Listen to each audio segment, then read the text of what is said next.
Test 4. Section 1. First, you have some time to look at questions 1 through 5.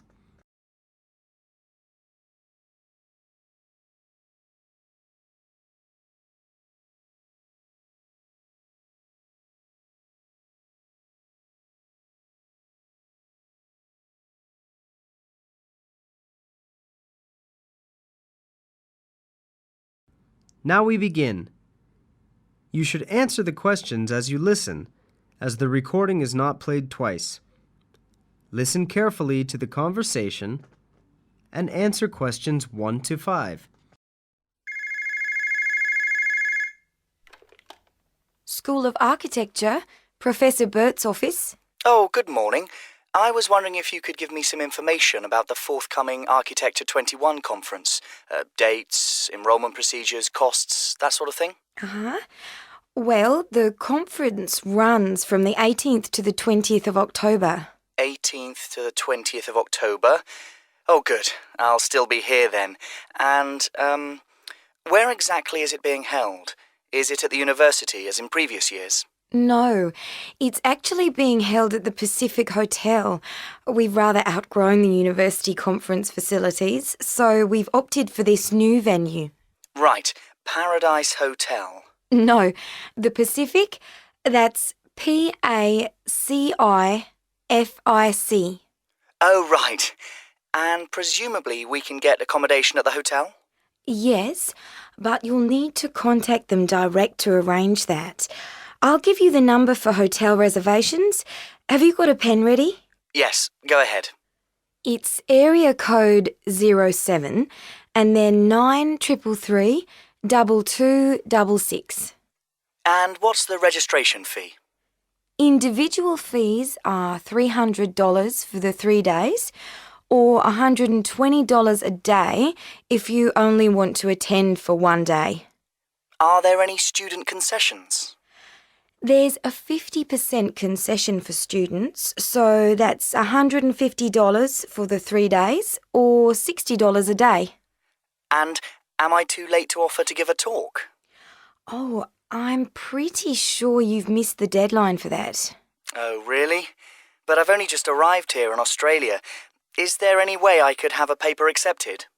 Well, you'd need to talk to Professor Burt, the conference organiser. I can put you through if you like. That'd be great. Oh, and can I just check the spelling of his name? Is that B-U-R-T? Yes, that's correct. You have some time to look at questions 6 to 10.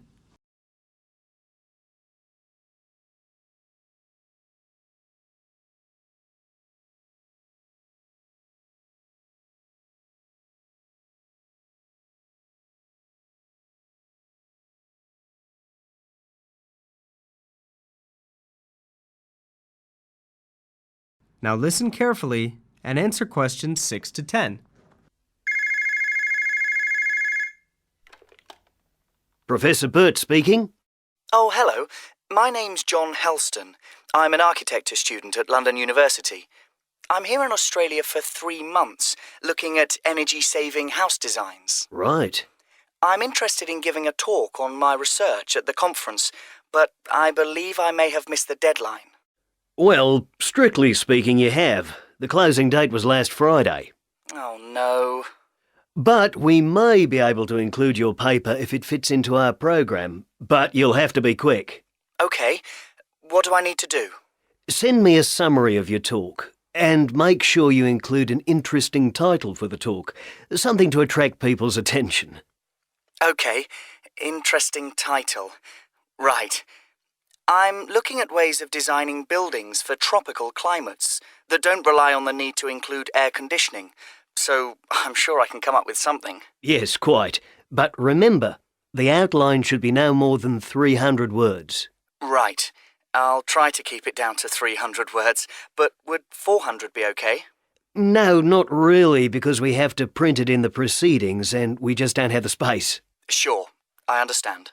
And also, can you send me a short CV, the usual stuff, name, age, qualifications, that sort of thing? Right.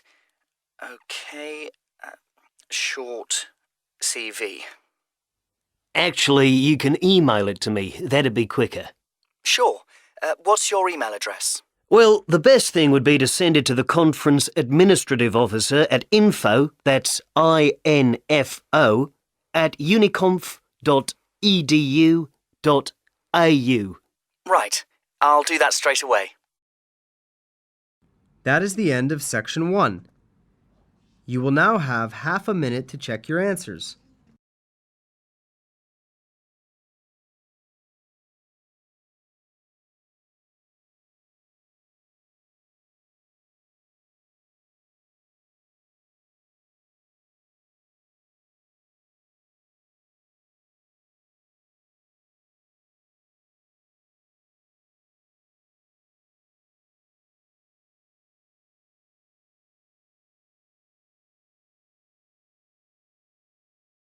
Now turn to Section 2. Section 2. First, you have some time to look at questions 11 to 15.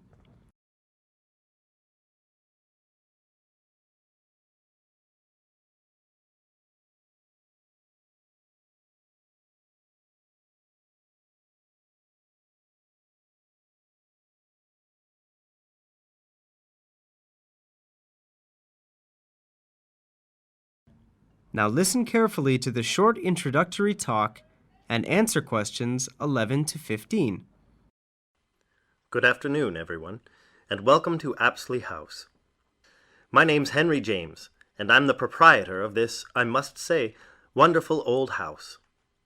My staff and I will do all that we can to ensure that your stay here at Apsley House is both informative and relaxing.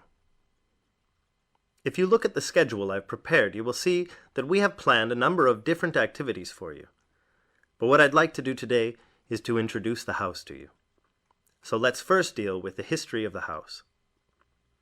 Apsley House is known as one of the finest houses in England. It was originally designed and constructed by the Scottish-born architect Robert Adam between the years 1771 and 1778, and from day one was the office of the Duke of Wellington. Back then it was a private house, but in 1987 it opened to the public for the first time.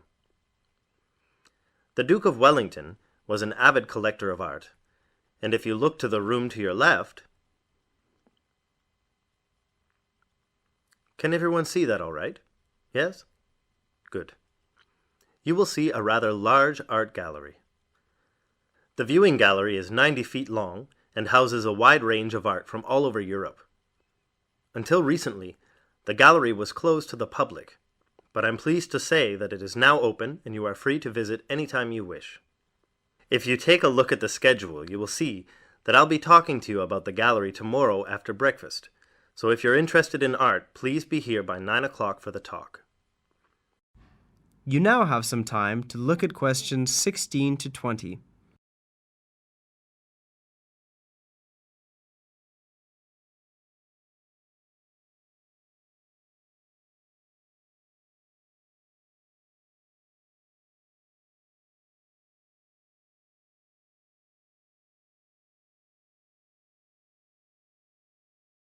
Now listen to the rest of the short introductory talk and answer questions 16 to 20. This room here, to your right, is the cafeteria. Breakfast is served from 7:30 to 8:30 a.m., although you can request breakfast in your room if you prefer. The dining hall serves a traditional English breakfast, although vegetarian food is available on request. Just let the kitchen staff know the previous evening. Outside you will find a magnificent garden. A section of the garden was converted into a car park in 1990 to make way for the growing number of visitors. Nevertheless, much of it remains and is an ideal place for you to wander and enjoy the peace and quiet, or simply sit and read.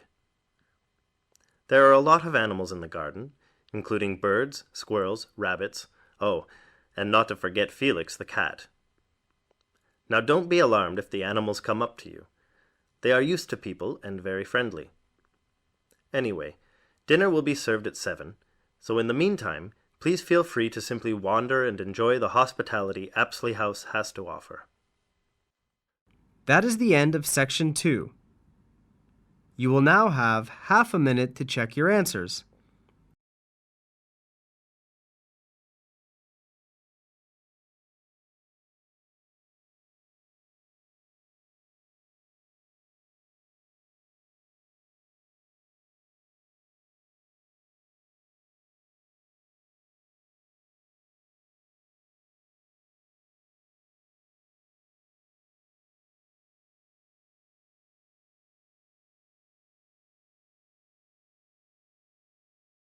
Section 3. You will hear two students, Anna and Chris, talking about postgraduate courses in music. First, you have some time to look at questions 21 to 25.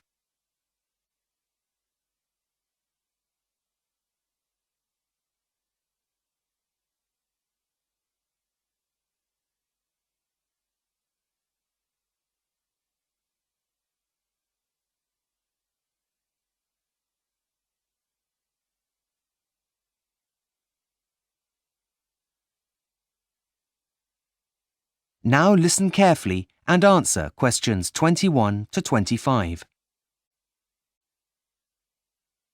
Hi, Chris. What are you doing here? I thought you were supposed to be revising for your finals in the library. Yeah, well, I decided it was time for a break. I really wasn't being very productive, so thought I'd come and have a coffee and some fresh air to see if that'd help. What are you doing with all those prospectuses? Well, I'm trying to decide which university to apply to for my MA in music. The choice is really overwhelming. Well, that certainly is a big pile of prospectuses. Maybe talking about it will help you at least narrow it down. I've got some time, and to be honest, it'll be a welcome distraction from my dissertation. Great! Thanks, Chris.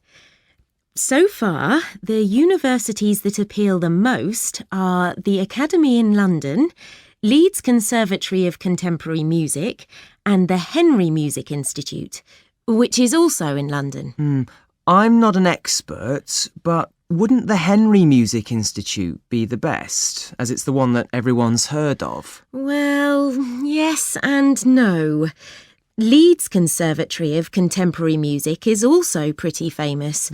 And although the Academy in London is less well known, they've got some excellent modules on offer. But still, it's always good to have a well-known name on your CV, even if Leeds Conservatory of Contemporary Music and the Academy in London are good. What about the entry requirements? That might help you to make a decision. Well, funny you should say that, as I was just looking at them. The Academy in London requires an audition, as does the Henry Music Institute. Leeds Conservatory of Contemporary Music doesn't? No, they want candidates to compose a piece of music instead, before attending an interview. Don't the others require you to do that? Compose, that is. No, the others ask you to write an assignment, stating why you want to join the course first of all. But if I pass that stage, then I'll also have to attend a face-to-face interview, like the other two places, with the head of school. Assuming that goes okay, then I'll be accepted onto the course. Right. Sounds tough. I know, but I suppose it's for a master's degree, so I wasn't expecting it to be easy. What about the fees? Are they all the same? Well, surprisingly, the fee structures are very different. Why's that?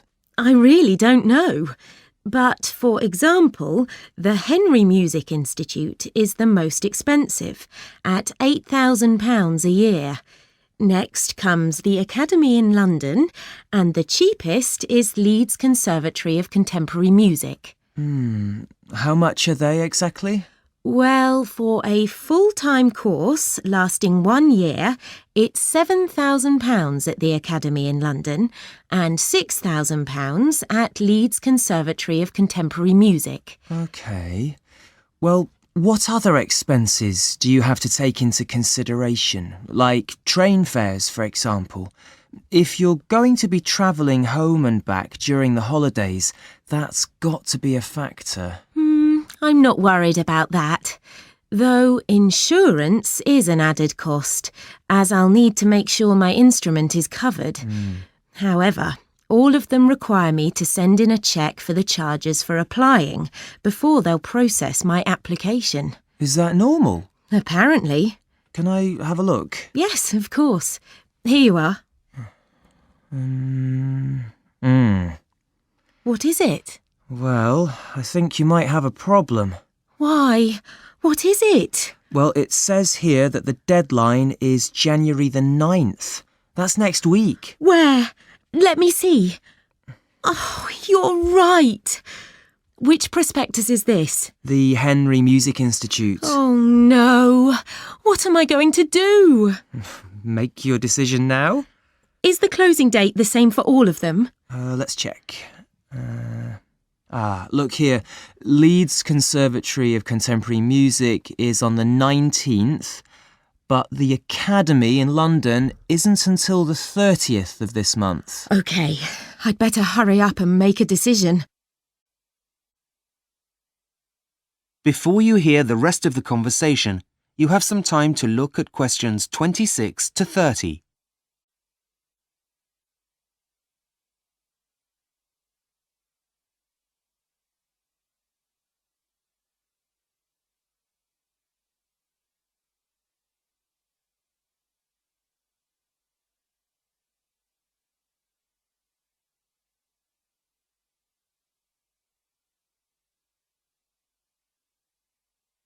Now listen and answer questions 26 to 30.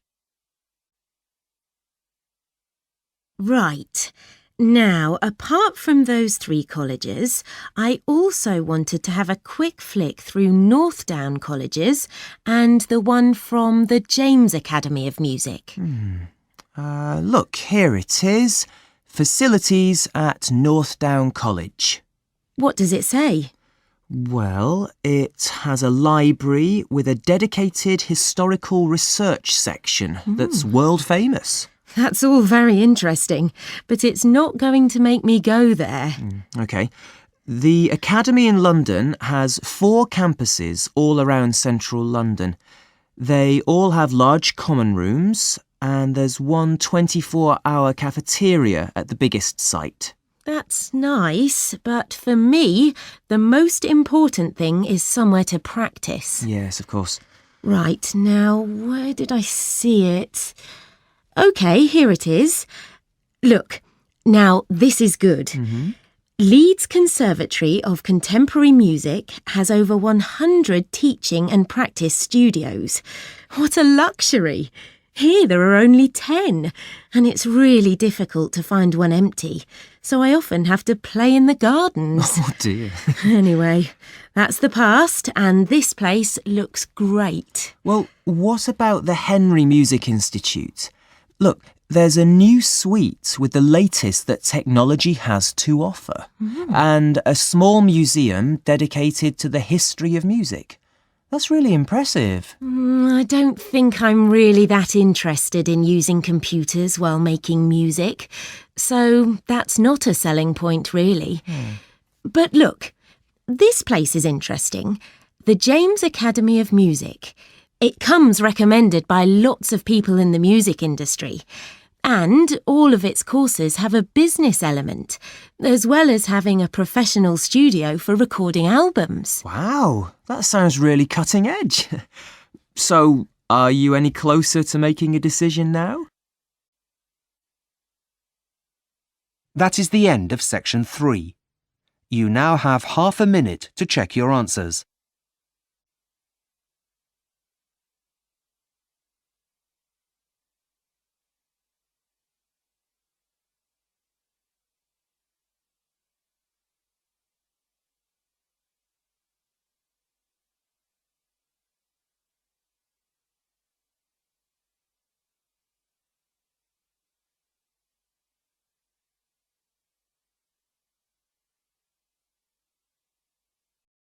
Section 4. You will hear part of a student presentation on how music and art are used in the healing process. First, you have some time to look at questions 31 to 40.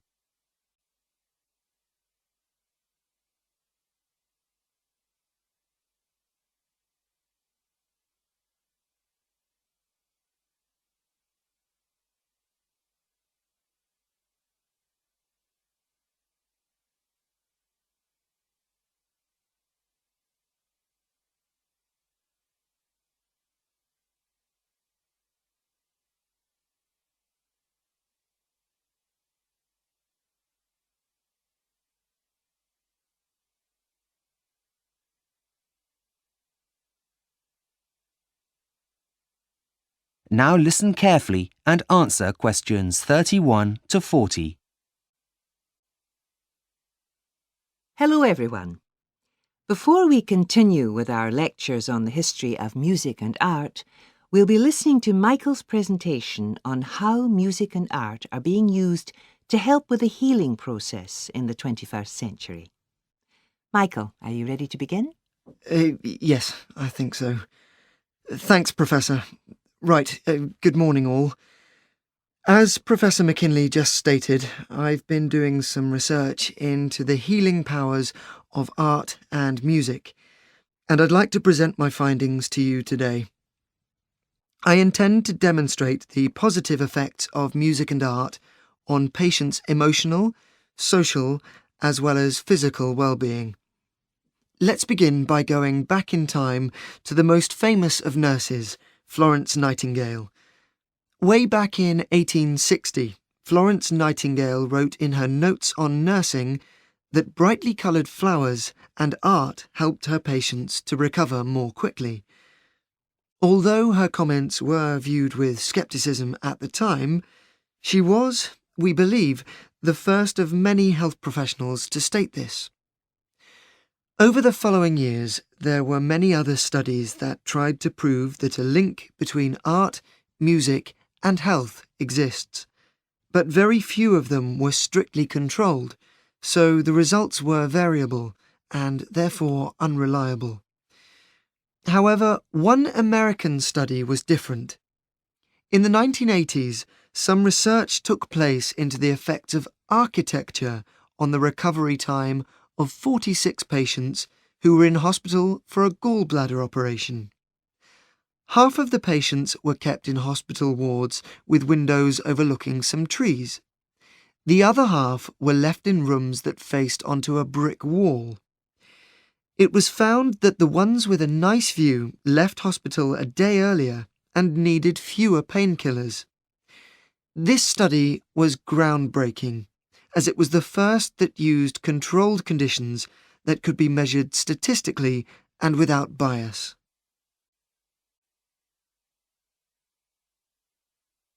Now, I'd like to bring you up to date and take a closer comparative look at 3 research projects on 3 very different types of patient. The first monitored the health of unborn babies. In the study, which took place at a hospital in London, babies were played live music and their heart rates were monitored. A healthy baby's heart would beat around 110 to 160 times a minute. But researchers found that their heart rate increased by up to 15 beats a minute on average, without the mother's pulse changing. This is a good sign that the baby is healthy. In addition, the mothers that took part in the survey also said they felt more relaxed. Another study looked at cancer patients who were visiting as day patients to receive their chemotherapy treatments. They were treated in a room that had artistic pictures hanging on the wall. The pictures were changed each week so that the patients would not have to look at the same ones week after week. When questioned afterwards, patients said that they felt less pain because the images helped take their mind off the treatment they were receiving. They also noted general improvements in their well-being. Finally, the last study analysed the treatment of a group of elderly patients who were in hospital to have a hip replacement operation, and so they needed to stay for around 10 to 14 days. The researchers played them 30-minute tracks of soothing classical music, but not every day, and then monitored their progress using a questionnaire. When asked to rate how they felt both with and without music, the patients consistently stated that they felt less anxious on the days when they had the music playing. There was a second, unexpected but completely understandable result from the research. The staff liked the music so much that they said they too felt happier and that they would be less likely to leave the hospital for a job elsewhere if it were to continue. Now that has to be a good thing, which will also have a positive effect on the quality of the treatment patients receive. In conclusion, I'd like to bring to your... That is the end of section 4. You now have half a minute to check your answers.